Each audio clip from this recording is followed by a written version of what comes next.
everyone. This is Mr. D713 with Everything Culture. We're about to switch the name up right here.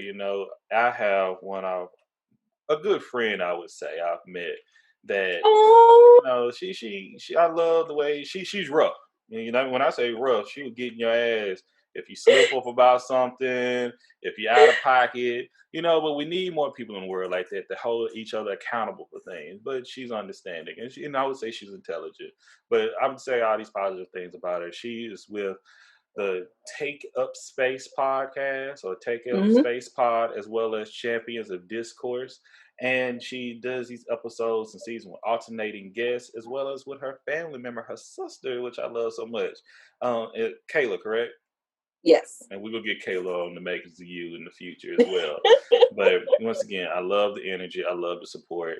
And, when we have podcasts I would say we're the podcast with a purpose. And I believe you're a podcast with a purpose as well. So I really do appreciate the work you're doing. So I'd like to introduce our guest, Leah. So, Leah, how are you doing today? Yeah, I'm well. Okay. How are you doing? I am blessed. I cannot complain. Man, it's just I'm well rested. That's a big plus. Yes, especially in what's going on in today's world, to get rest. Because everybody can sleep, but to actually get rest is a we big take difference. that for granted so much. Man, and you take care of each other. I'm hearing my family good. I talked to one of my good friends in Houston, James Frankowski. He was, he told me he wasn't having the best of days, but I was able to uplift his day. And that makes me, feel good when I make somebody else's day feel good, or somebody else's day better and make them feel good. But, I'm better because I got you here today for the Makers of You. So Leah actually listens to the episode, so she know what she's in for. We've had some guests like, I wasn't ready, but if you listen, you'll be ready, baby. You wouldn't have to stress about it. And y'all know That's this. why my first question is always, have you heard any of the episodes? Do you know what the cadence is before you just jump in here? Oh, I just showed up with no homework. Hey, so get we're ready. Schedule this. We're about to get ready. We're gonna put your feet to the fire. We'll get to it. And this is season 3. And it's something that we always trying to add something new. But at the end of the day, it's the same recipe. It's not the same. It's the same end result we want. We want to make sure this comes out beautiful. So, we're gonna start off with the first question, Leah. How do you describe yourself? Describing myself, and this is when I saw this question I looked at multiple episodes to see how everybody else answered it, and how I describe myself really would depend on the context, because context is important. Just like when you have definitions and when you have different words or phrases that you use in life, it is very important to know what context you're using it in. So the way I would describe myself in church is different than in a job interview, which is different in a family setting. And so in this setting, I would describe myself as a ambitious Black woman in America, striving to create a legacy for those who come after me. I like that. I like that. And one thing I love you trying to describe the context. I let the context, you create your own context. That's the part of making you. That's what I appreciate. But I love and that's why I love Leah. She loved dissecting and putting it together. But I want to hear y'all. How you feeling today? It may change tomorrow, but I want to know how you feeling today. Yeah. So, what do you identify as? I identify as being a Black woman who is Christian. I identify as being of the older siblings, so I identify myself as a leader in most settings. Unless like I'm out, I'm out assertive. Like if there's somebody who's more assertive than I am, like you can have it. I don't need that competition. I identify myself as a problem solver, as a as a conscious person, I try to make sure that I'm taking care of the people who are around me and giving them space to be who they are. All right. Just going a little bit of astrology. What is your sign? I am actually on the cusp of Aquarius and Pisces. I am on the Aquarius side, and then the next day is Pisces. So I am right there on the cusp. How would you define your childhood and upbringing? Um, Above average. I would say it's above average because I grew up in a large family. There are uh, 10. Hold on. Is everybody Just, okay? It's okay. Go are right. you guys okay? Hey. Okay. No, it's all right. I'm You visiting. asked. You As asked. long as everybody's okay, we're good. You asked the question. You asked the Listen, question. her You got husband's the up answer. there. He said they're good. I was like, okay, cool. We're good. We're good. Yeah. Okay. Okay. I'm sorry, what was the question? How would you define your childhood and upbringing? I would define my childhood and upbringing as above average because I grew up in a two-parent household. Um, I would say we're upper middle class, based on the area that we grew up in and the access to different resources that we had, and we're a family of, so there's, I have 9 siblings. There are 3 boys and 7 girls. My parents are still married. They'll actually be celebrating 36 years in October. So yeah, so I would say that, um, I mean, yeah, I would definitely say that it's above average, but fairly standard for what we would consider being Black in America. So yeah. Okay. And you answered about if you have any siblings. So you have 9 siblings. Hmm. Okay. Where do you fall in place with your siblings in order? I am number 4. Okay. Okay. Yeah. Ooh, ooh. Yeah. So I'm Blessings. towards the top, and I'm number 4. Okay. Okay. Where do you consider home? Home is where my family is. I grew up in the Bay Area, California, and that place will always hold a special place in my heart. But I can't necessarily call it home because I've been away for so long that when I go back there, there may be some familiar faces, but so much has changed in the form of gentrification and culture that, because of the gentrification, that I can't really say, oh, this is like, I can still drive into Hercules, which is the city I grew up in, and still smell the pine trees, and it reminds me of my childhood, so it makes me nostalgic for that. But my home is wherever my family is. So now that my siblings have kids and the new generation is coming up, wherever they are, that's my home. Okay. All right. Did you have any chores growing up? All the chores. Okay. Okay. All the only, so Name a few. we had in our household, we had gender roles. It was, the boys took care of the uh, vacuuming and the trash and stuff outside. The girls made sure we washed dishes, we did laundry, cleaned bathrooms, whatever the case may be. Like yeah, like make sure you take care of the kitchen and all that kind of stuff. So I swept, I vacuumed, I took out the trash when the boys weren't there. I did dishes, I cooked, I pretty much took care of my siblings. Not as much as my older sister did, but yeah, I did a lot. Whew. Man, you got me all torn up. You got my allergies flaring up.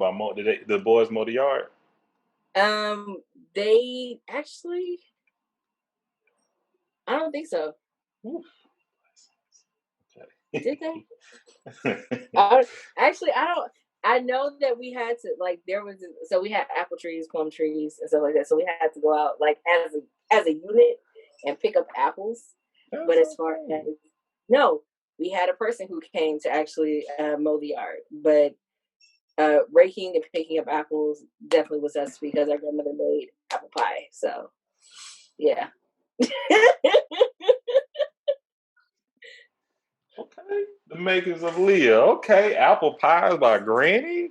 Yard Man in the 90s. Okay. All right. So, what were and what are your beliefs? What were my beliefs? I thought my parents were the end all be all.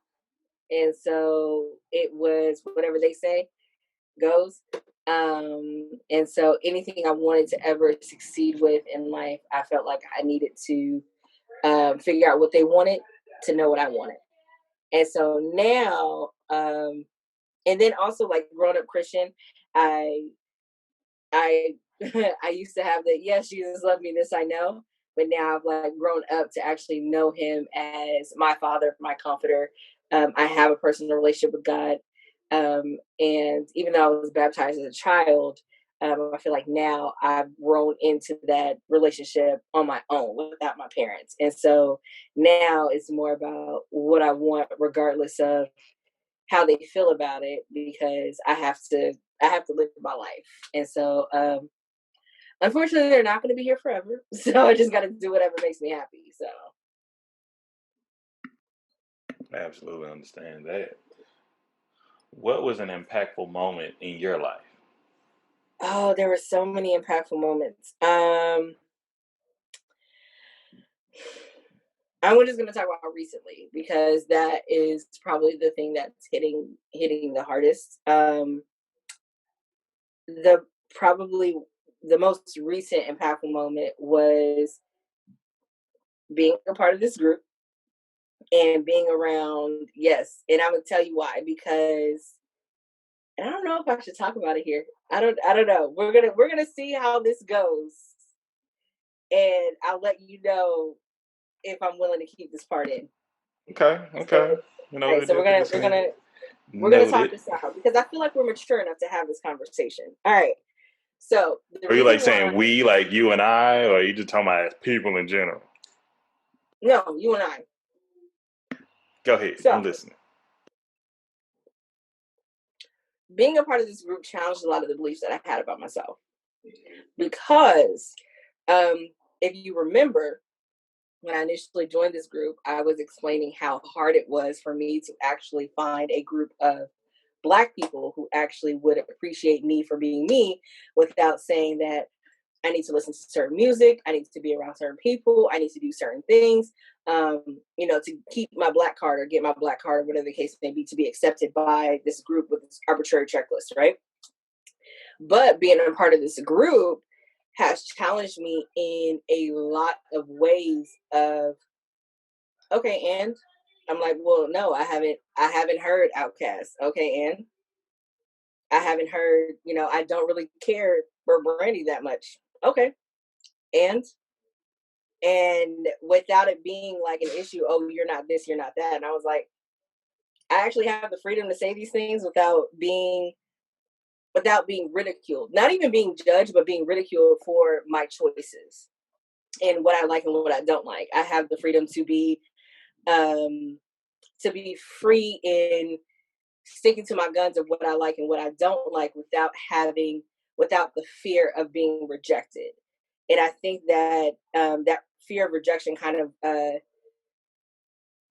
of quelled back in the end of 2019, so or beginning of 2020, and so now being like halfway through this crazy year, and being a part of a group like this where um I can be assertive and it not be taken as like, well, damn, like she's a bitch. Like I can be who I am without being like, Leah, you need to soften up. You need to not do that. You need to.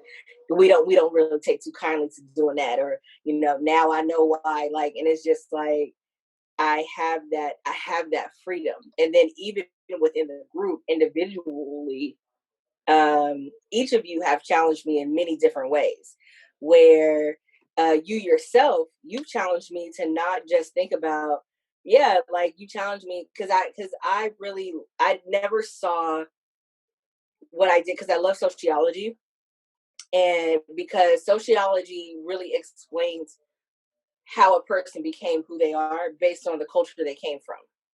And so I love talking to people to find out, okay, well, why not in a patronizing way, but why did you come to this conclusion? Why do you believe that women shouldn't get abortions? Why do you believe that alcohol is wrong? Why do you believe that you shouldn't get married? Like there are different things that have occurred in your life that explain those things. And so you being able to put that on a platform, like that is cool because that's a part of me that gets to see what it looks like talking to different people, right? um Even with Jay has been through a lot more than me. But she is this girl, and I told her the other day too. I was just like, girl, you're it.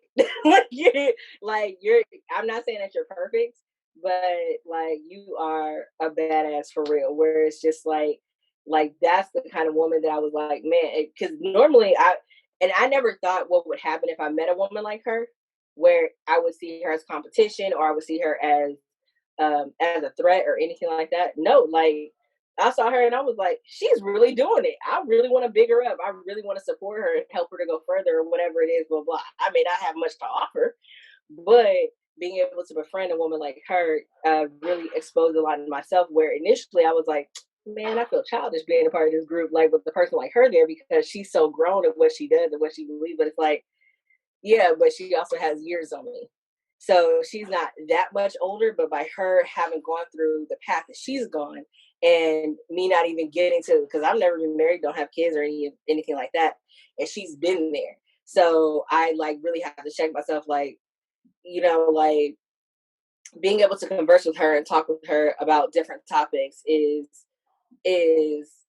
hella cool, where it's like even if we disagree on stuff, we can do it respectfully, and it's not ever a competition. I've never met a woman where I didn't have to play it up or whatever. Like I'm more sneakers and jeans, and she can dress it up and do all that and all of what she does and be amazing with her makeup and all that beautiful stuff. And I don't ever have to feel like, oh, I have to try to get on her level or try to impress. It's like, no, girl, do what you do. And then even with talking to Peabody, where he's where I was. Socially, he's where I was socially in 2007, 2008. Where it was just kind of like a smash and go thing, where I wasn't really like trying to establish any kind of relationships. And so like seeing him come out of that and growing into something more is like really cool to see. And that really reminds me a lot of where I've been and where and it's cool because a lot of the stuff we don't agree on. A lot of stuff Peabody and I just don't agree. And he tries to do the thing of playing both sides. I'm like, no, no, no, no, no, pick a side. And so, but it's not. But I can ask him direct questions without it being taken as disrespect. And who else do I talk to? G-Jack, we're praying for. We're praying for G-Jack. Hey, that's my boy. That is everything We culture. are. But Listen, we all I'm listening. We saying is listening. that because I met G-Jack on one of the lives, but he wasn't as talkative. And then when he started to be more talkative, he reminds me that I don't have to go so hard all the time. And some people, listen, you just got to pray for them and keep pushing, because they're going to think how they want to think, and there's nothing there's no amount of evidence you can bring to them that's going to make them say, "Oh, I never thought about it this way." How they think is how they think, and that's okay. I'm not, I'm not. It reminds me of to check my energy, of where I'm putting my energy, of where I am. Is it going to be effective for me to, try to tell this person, yo, this ain't it.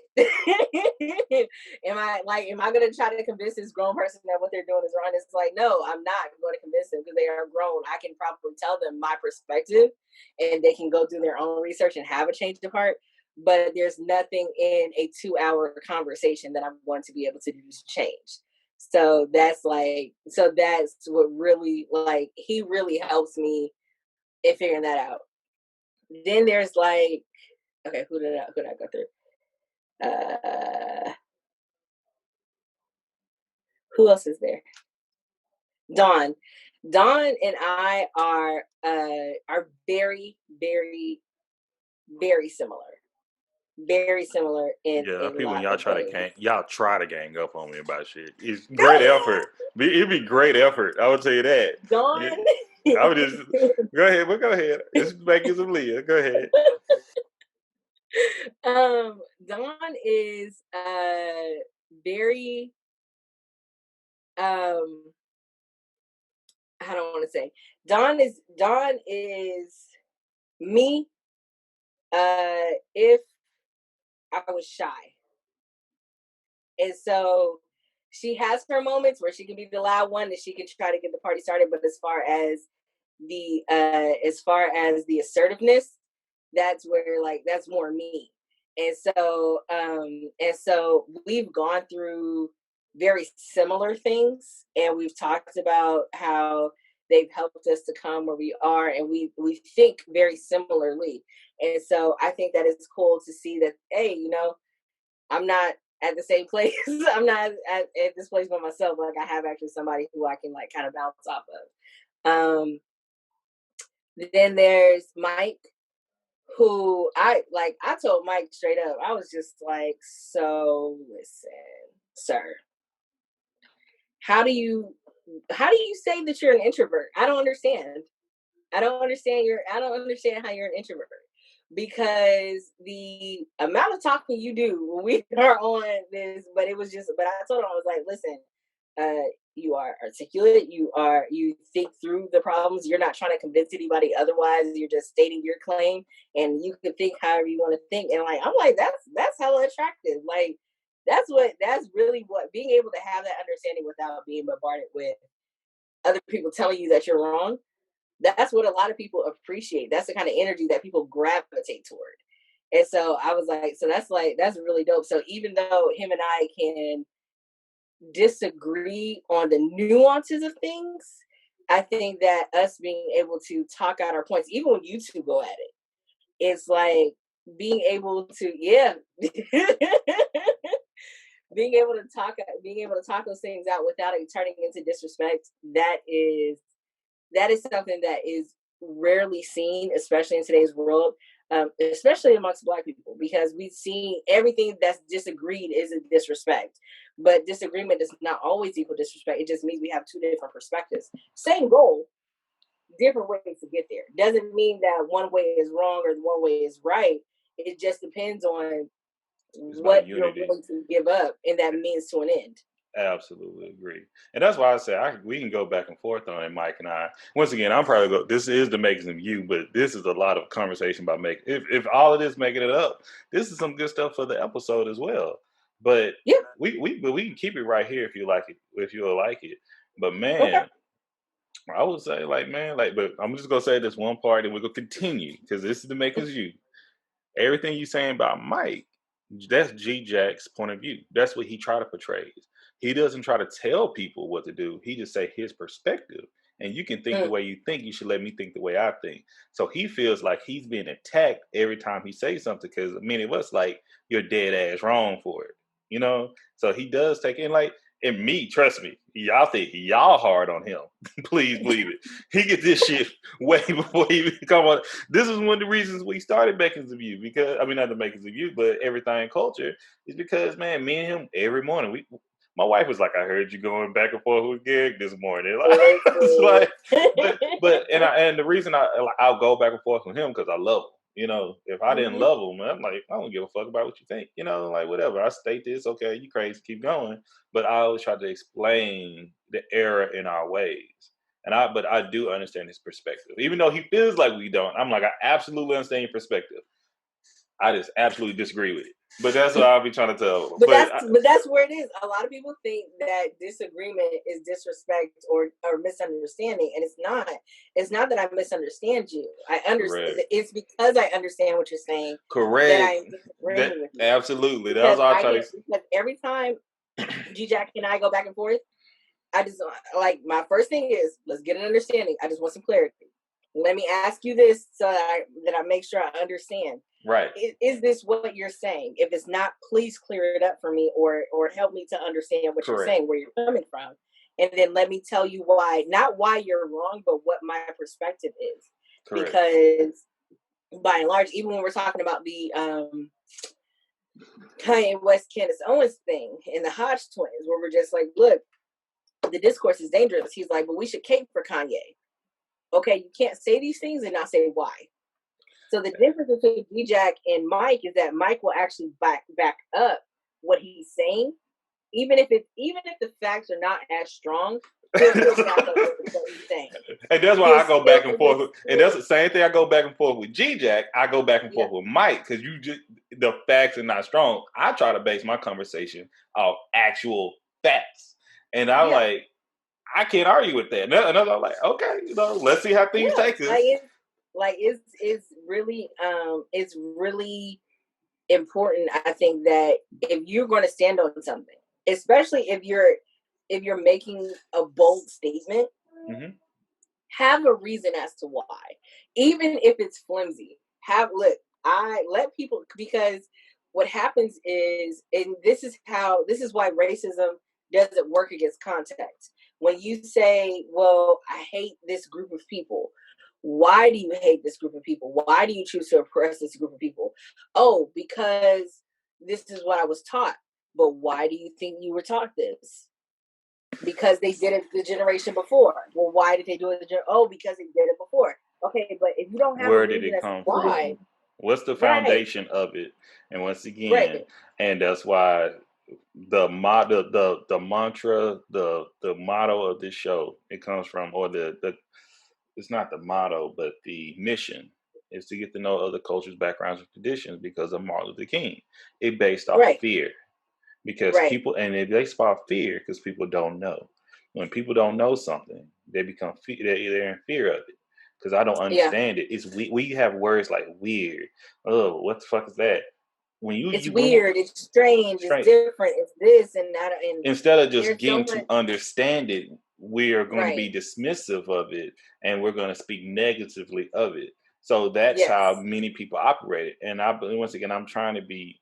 I've been that person, growing up, but I've also been that child that I ask questions, and I believe we should continue to ask questions. Okay, now certain things, if you don't like me, some people are like.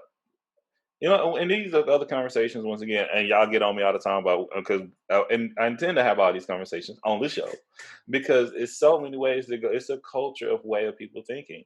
But how do we grow? How do we get better? And how do we overcome? I'm doing the same thing, the mission that even Martin Luther King, and HR compare Martin Luther King, Malcolm X, but understand before the death of Malcolm X, he started to build a bond back with Martin Luther King, and he left the nation. When you tell the story, tell the full story. And Martin Luther King was not always peaceful as well. They're the antithesis of each other, and they're standing on opposite sides. And it's like, no, that's what the history books want to portray. Well, that's not actually what happened. Let's read the whole story. Let's talk about what happened. Like, why did Malcolm X, leave the nation? Why did he? Because if he was, who was it? The Honorable Elijah Muhammad. He got into it with. Yep. He got into it with him, right? Yeah. And so it was just allegedly abusing, not just abusing women, but manipulating. He was, being all powerful. He was doing. And when you see a person who you look up to as infallible, like that's where you start to, and that's what I had to break out of, right? When I said that I look into my parents, it's like I thought for a long time. And I'm gonna pause you right there because we're going to go to the next question. So I'm telling you, no, that's fine, because we're going to go into who were and who are your role models. Um, so my role models change regularly, Okay. which is necessary because I'm striving for the ideal situation, right? Not a person. Because if I say, oh, look at Beyonce, Beyonce did XYZ, I need to follow the path of Beyonce to get what Beyonce has, right? I may not like it. I may not like what, or I can look at my mom and look at what she's done. You know, she has her doctorate. She's teaching financial literacy. She's able to impact like all these communities. An amazing thing, right? Do I want 8 kids? do I want do I want to be, there, like, do I want to get my doctorate? Probably not. No, I may not want to go into educational leadership. Like, I may not want to do those things. And so I can't just look at people and their lives and say, ultimately, this is what I want. So what I do is just like at a buffet, oh, I see this person accomplish this thing. I see this person accomplish this thing. I see this person accomplish this thing. And then I kind of create the life that I want with a whole bunch of ideas. Take whatever I like, throw away the rest. Because I know what I'm capable of. I know where I want to go. And my thing is to always move forward. So even if I'm walking in a direction I may not like in the end, I'm still going to move forward. Now I just got to shift directions. So, like right now, it's the business. Don't know what this business is going to do, how it's going to take off, if whether the podcast is going to do well, the consulting part is going to do well, the debates are going to do well, whatever it is. I know that I most enjoyed working on putting together the debates.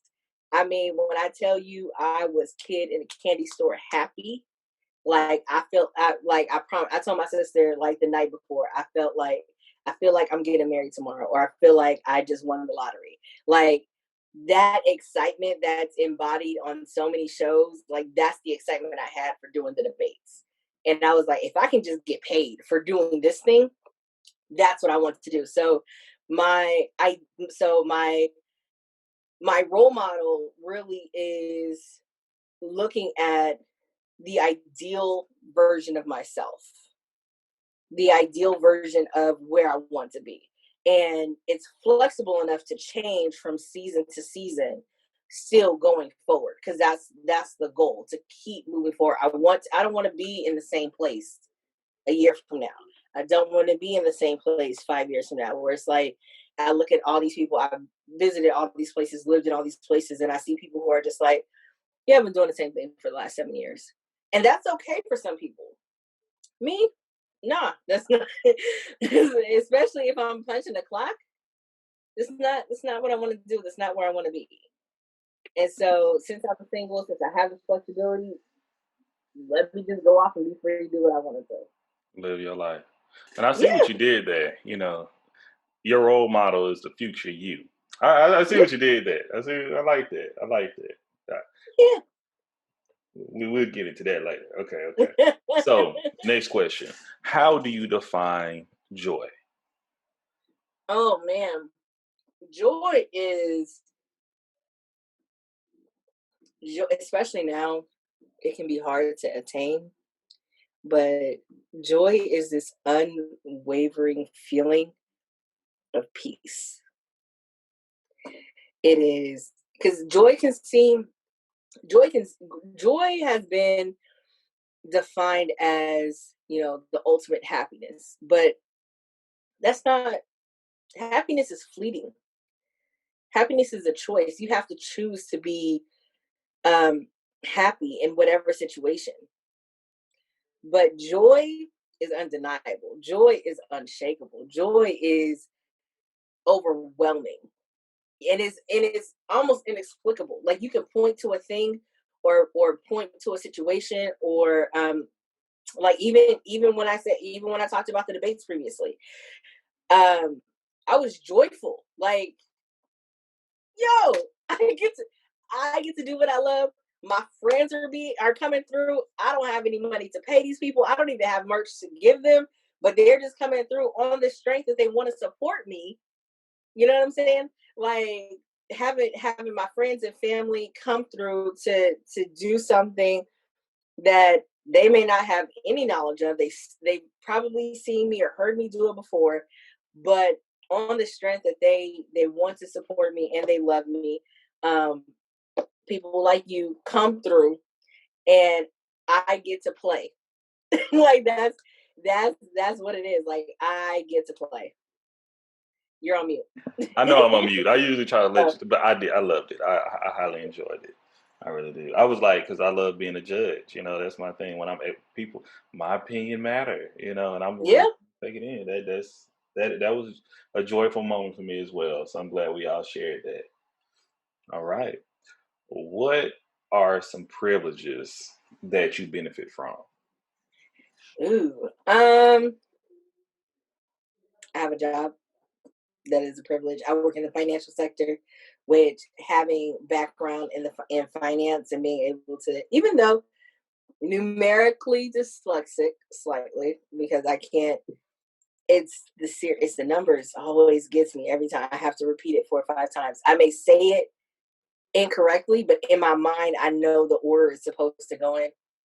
Don't even get me started. I have a whole system. But being able to work during this time is a privilege.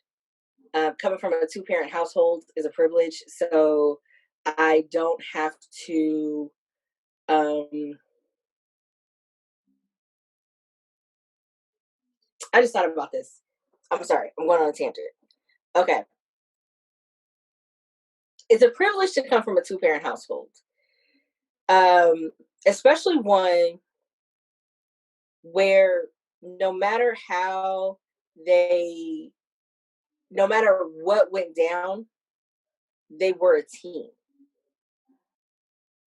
And it is so hard to find a person who understands that mentality.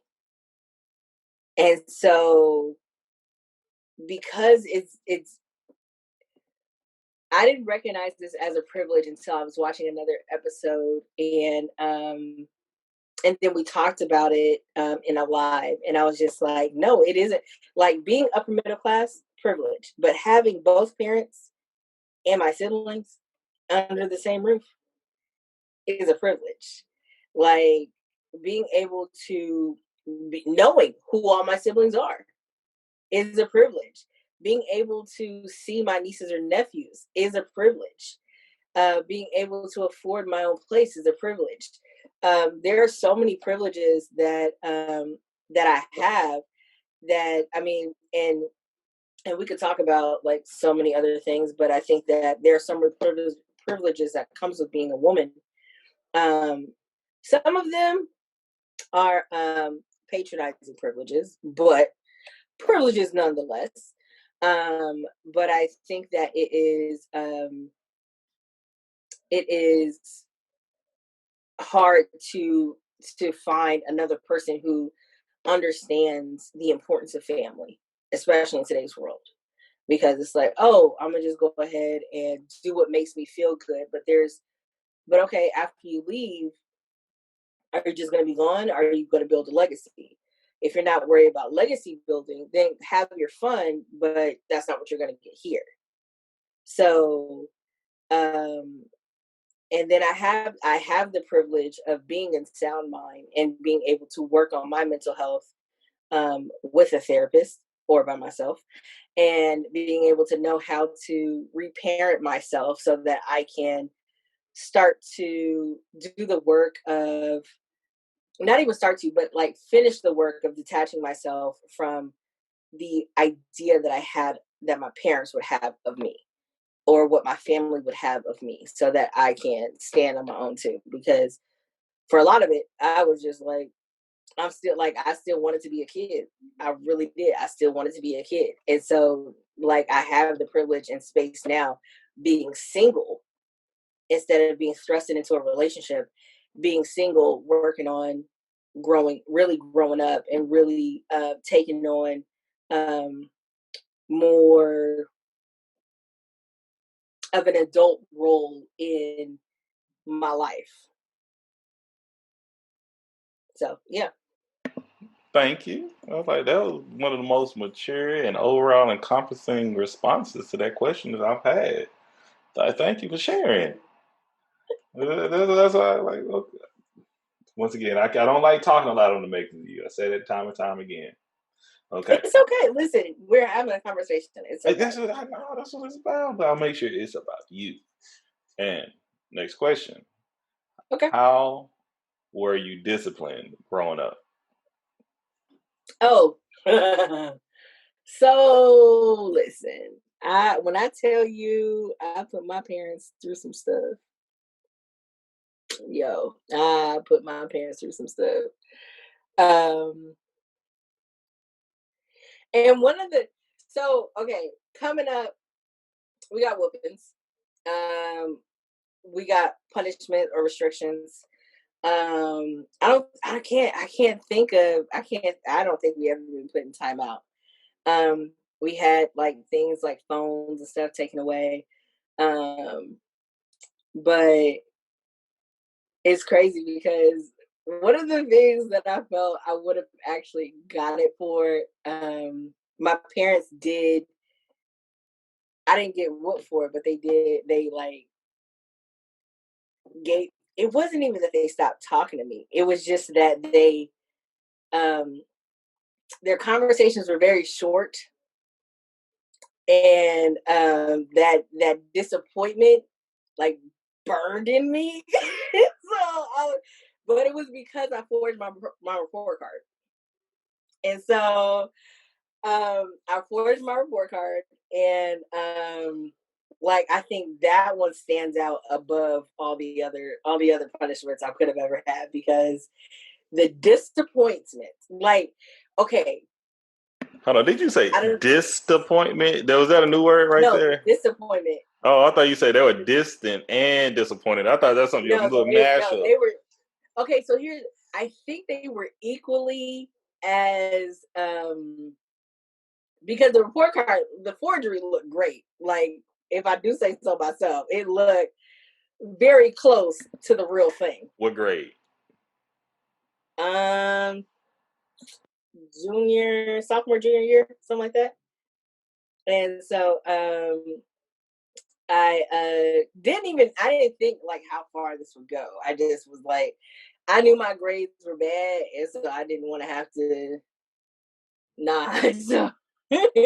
so I forged my report card, and and I think they were equally shocked as they were disappointed because they were just like my mom's question was, how did you even do this? And I think she was asking like, because it looked so good, like where did I get this from, or how did I obtain it? Like, yeah, it's a whole thing. So I think they were equally like as like, how did she even like? They were equally as amazed as they were disappointed.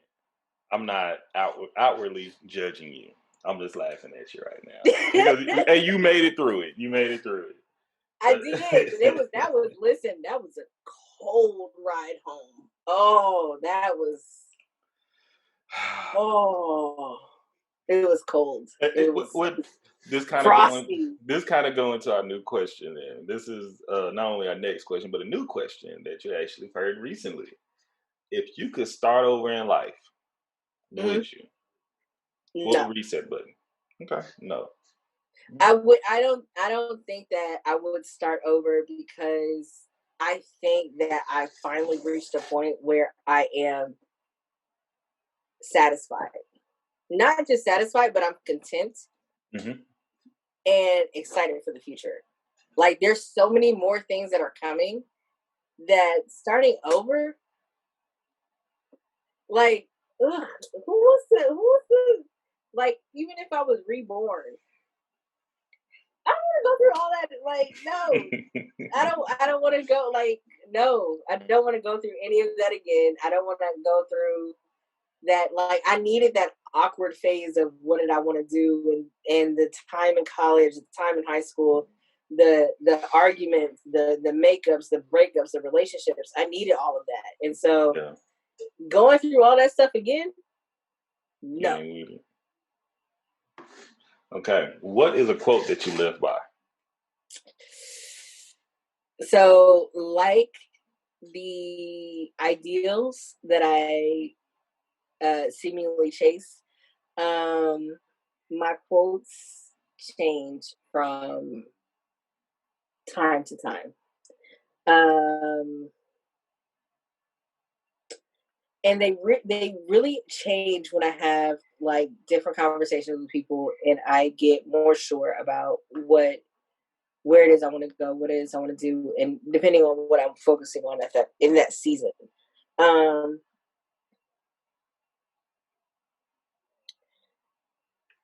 I don't really have one Yeah, that's fine. You know, if it right comes, this moment, yeah, it's um, okay. because I feel like there's been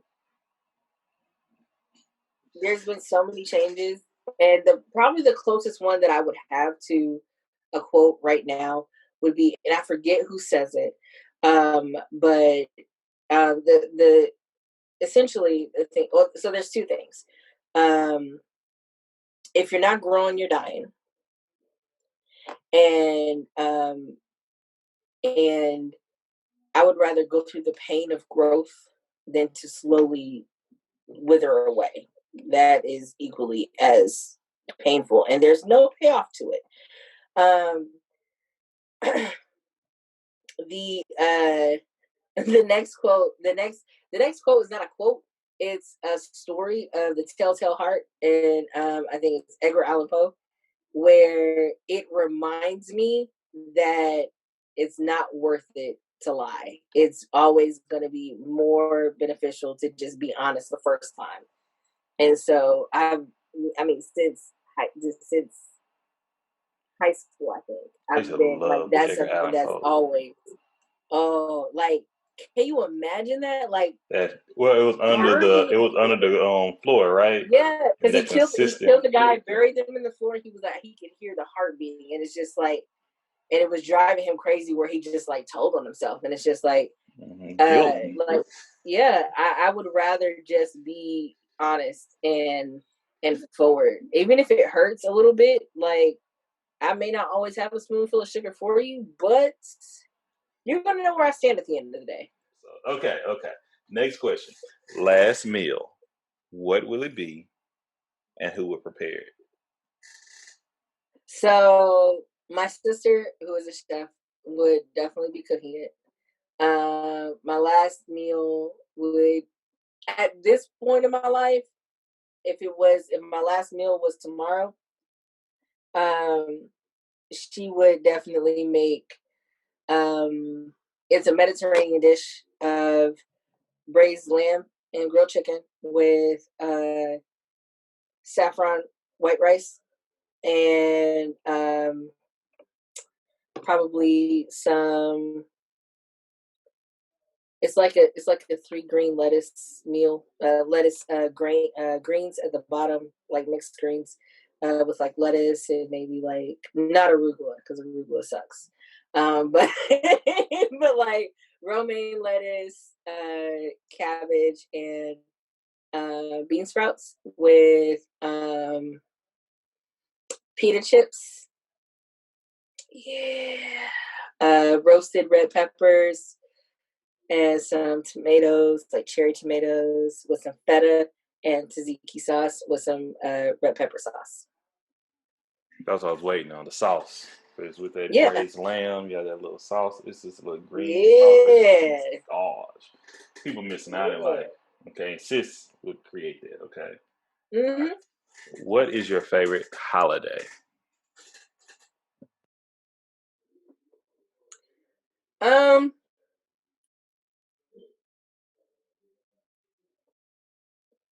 I don't think I have a favorite holiday, and because I have a like my favorite time of year is any time that I'm able to spend with the family.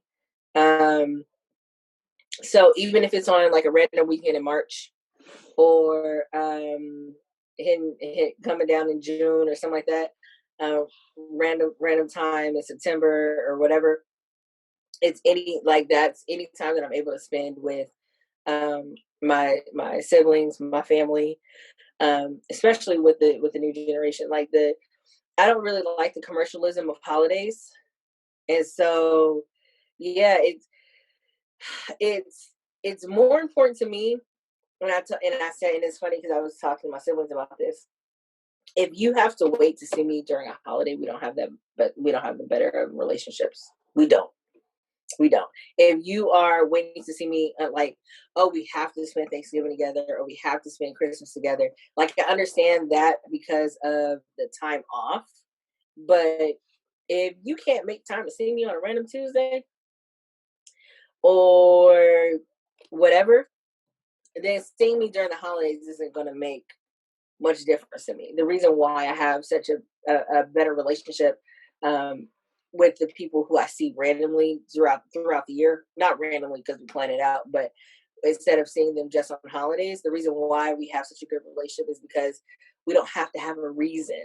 Like, I don't have to wait until there's a death or until there's a wedding or a birth or whatever. Like, no, like, look, I know Corona's out here, but my nephew, he called me. He told my sister, he was like, I really want her to come for my birthday. And I was just like, but outside is closed. I don't care. I want her to come for my birthday. Okay, I'm getting my ticket now. And so it's just like I have to come. We have that relationship. It's the makers of Leah. Oh, I can respond to that so quickly. A whole different. But I'm not. Okay. No, Okay. go ahead. No, Go ahead. That's no. what makes it. That's When what we makes get it. You into the cut that part out. conversation, It's fine. when we It's get, fine. we can rehash it during the episode. That's what I'm saying. We still Okay. got to do the episode. Let's tell you. Okay. Okay. Next question. We can close. We got one more after this one. How would you want people to remember you? Oh man. I don't think I want people to necessarily remember me. I want them to remember how they felt when they walked away from me. So even if even if they don't remember my name, they don't remember who I am, they don't remember what I did, um, they'll remember how they felt. So if I can empower someone, to live their best life, if I can empower someone to start that business, to go after that relationship, or to chase that dream, or to be a better person who they are, than who they are, I think that is more important to me than having a long legacy filled with accolades that I did, but nobody can say, like, oh, um like Leah did XYZ. How did she make you feel though? Like, how did you embrace her presence? Would you have her over for dinner? And a lot of times in the group, I think Jay said it before, oh yeah, you get the party started. And it's like, that's what it is. Like, it's I want people to have fun when they're with me. There's so much BS in the world, and so it sucks a lot of the times. 70% of the time, everything sucks because we're doing the same thing all day, every day. And then we have these little breaks where we just get to exhale. We get to let our hair down. We get to kind of be more of who we are. We get to break out of our shell. We get to try something new. Just that 30% of the time. And so if you're spending that 30% of the time with me, I want you to, like, just like you're doing now, smile, be happy, be free of all that other stuff. So I think um, I would want people to feel empowered and feel relaxed, feel jovial, feel less stressed when they talk to me. When they walk away from me, I want them to feel like, yeah, I got this. And what? Feel at peace. Yeah. Okay. I'm gonna share that with G Jack. Last question. Last question. How would you describe your culture? um, hmm. My culture is unique and the same at the same time. My culture is unique because it is mine, but it's the same because I get to connect with people in different areas in different states, not just because of the color of my skin, but because of shared experiences that I would have had. So I get to talk about the uncles playing dominoes. I get to talk about playing basketball with the cousins. I get to talk about being in church all day, every day, not knowing you had a 3 o'clock service and you should have wore a different outfit because it's so hot now and it's the middle of the day. I don't have to wait for this other church to come in. And we got to sing in the choir, we got to serve and all this other stuff. I don't want to have to do all these things. And so I think that my culture is amazing. And while it may not be, it's not something that can be explained, but once you have it and it's shared, it is awesome. And I love all that. Very well spoken. Very well put together. Everything here has been awesome here with the makers of Leah. Make sure to check Leah's out. Man, can you give us your handles for the audience, for everyone's listening right now, Leah? Yeah, sure. So you can find me at Take Up Space Pod. That's Take Up Space POD on Twitter, Instagram, and Facebook. We are almost at 1,000 followers Mm, on Twitter. So lovely. hop on that bandwagon. I you can also, if you want to, I do public speaking consulting. So if you have a speech coming up, if you are um, having trouble getting the team morale up as a people manager or closing sales as a salesperson, don't worry, I got you. Follow me at Champions of Discourse. You can go to championsofdiscourse.com or Facebook, Instagram, and Twitter, Champions of Discourse. And you can do a group consultation or do one-on-one consultation and talk about the importance of learning how to do public speaking effectively. Okay, okay. There you go. There y'all have it. And if you want to hear more from Leah, you can check her out once again at Take Up Space Pod, Champions of Discourse, or you can listen to this upcoming episode of Everything Culture. But make sure to stay tuned, check us out, and you can find us on YouTube, Facebook, Instagram, Tumblr, and am I forgetting anything else right now? Well, all of those under Everything Culture, and you can find us at Twitter at Every THG Culture. We appreciate you, Leah, and we'll see you very soon in this upcoming episode. Peace. Bye.